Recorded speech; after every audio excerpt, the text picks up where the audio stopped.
Hi, I'm Avlin and I'm an intern with Lexis and Company for the month of July. And today I'll be discussing the topic of Hindu Minority and Guardianship Act 1956. There is another act related to guardianship, which is Guardianship and Wards Act 1890.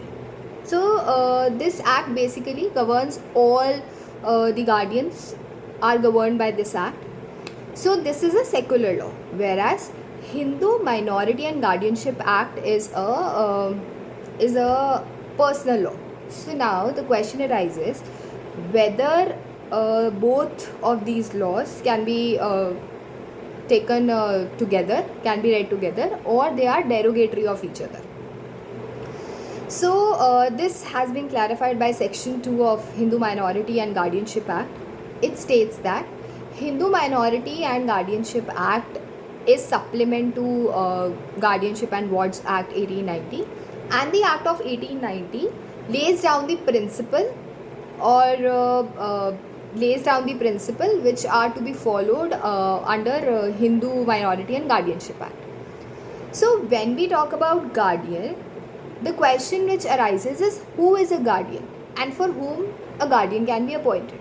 So guardian is basically a person who has been appointed by the court for taking care of the person or property. So now the person, either he may be a minor or a person who cannot maintain himself or a person who's of unsound mind. Now for whom a guardian can be appointed, like for what purpose? So a guardian is appointed for three basic purposes: either to protect the property, or to guard the property, or for a person, or for both. So then moving forward, basically there are 5 type of guardians. So one is guardian by will, de facto guardian, natural guardian, declared by the court, guardian declared by the court, or under a guardian under the Guardian and Wards Act 1890.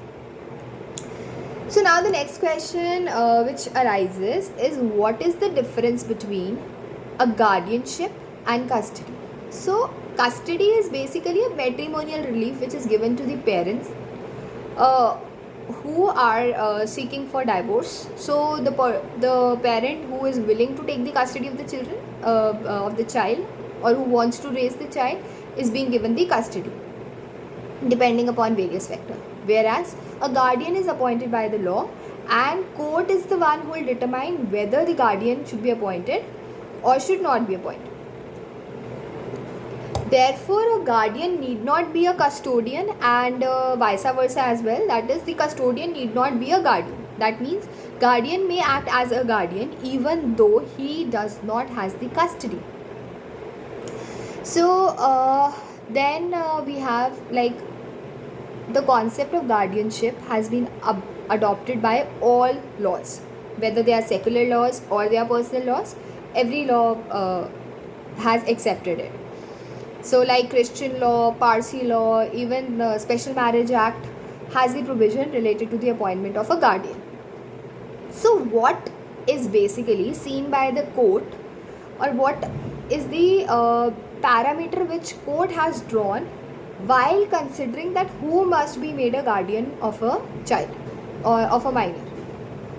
So basically in minor's case, the paramount interest is benefit of the child. So court, while giving a custody of a minor, will consider whether it is beneficial for a child or not. So this was further clarified in the case of Dharvanti Joshi versus Madhav Kunde. So this is a 1988 ka case of Supreme Court, and word welfare was elaborated basically in this. So court held that word welfare must be seen or taken in its widest sense. It includes morals and religious welfare as well as physical well-being.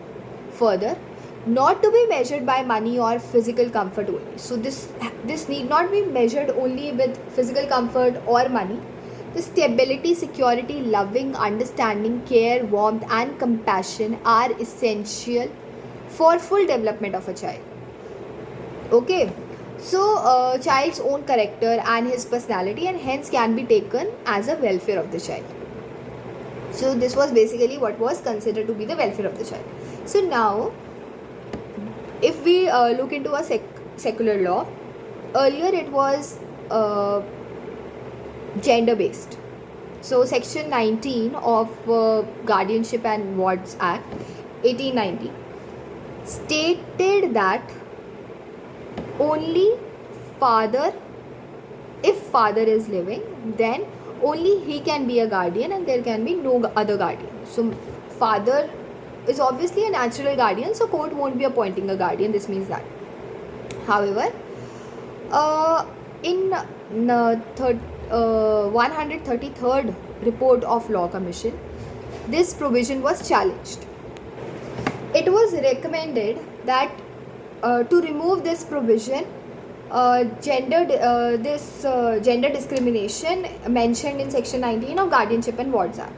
Further, so section 19 was amended and right of the woman were brought at par with father. Although there has been no such amendment in Hindu Minority and Guardianship Act. Further, in Geeta Hariharan versus RBI and Vandana Shiva versus J. Bhanopradhyaya 1999, Section 6 and Guardianship and Wards Act were challenged as being violative of Article 14 and Article 15 by saying that a mother is inferior. So this was the provision on basis of which it was challenged. Further, Supreme Court laid down harmonious construction and said that after him in the provision is interpreted as in the absence of taking care of the child. So it does not only mean that the father is not alive, but it also means that if he is not interested in taking care of the child, or if he has remarried, or if he is not bothered, or if he is living with some other woman. So in all these cases, the guardian, the natural guardian, mother will be considered to be the natural guardian and not the father. So the decision as to whether the father is a guardian or not depends upon the question that whether the father is taking care of the child or not. Further, we have law regarding welfare of the child and custody. So it was held in Kriti Kumar versus Pratik Kumar Joshi, that in this case what happened was that two children were raised by their maternal uncle. So what happened was mother died and father was in jail and was arrested for the charge of 498A, that is cruelty. So the children were raised by their uncle. So in this case, court held that what we are considering is only the welfare of the children, and children being raised by the matrimonial uncle is in their most benefit. It's in their full benefit.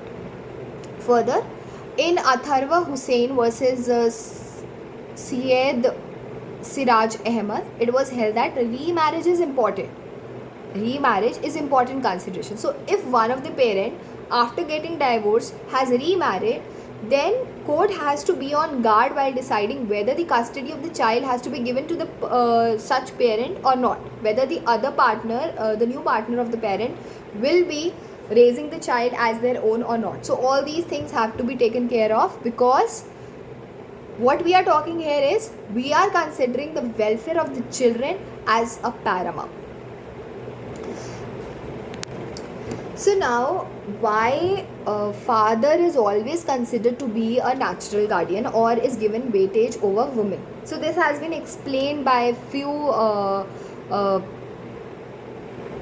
people. Like what they tell is that a female is dependent upon men. So according to our personal laws, a female is dependent upon men, and therefore when she herself is dependent, she needs a guardian. Then how can she be a guardian of a child? So therefore, As far as appointing of guardian is concerned, always father is given the priority, and then husband is always considered to be the guardian of the wife, whereas wife is never considered to be a guardian of the husband.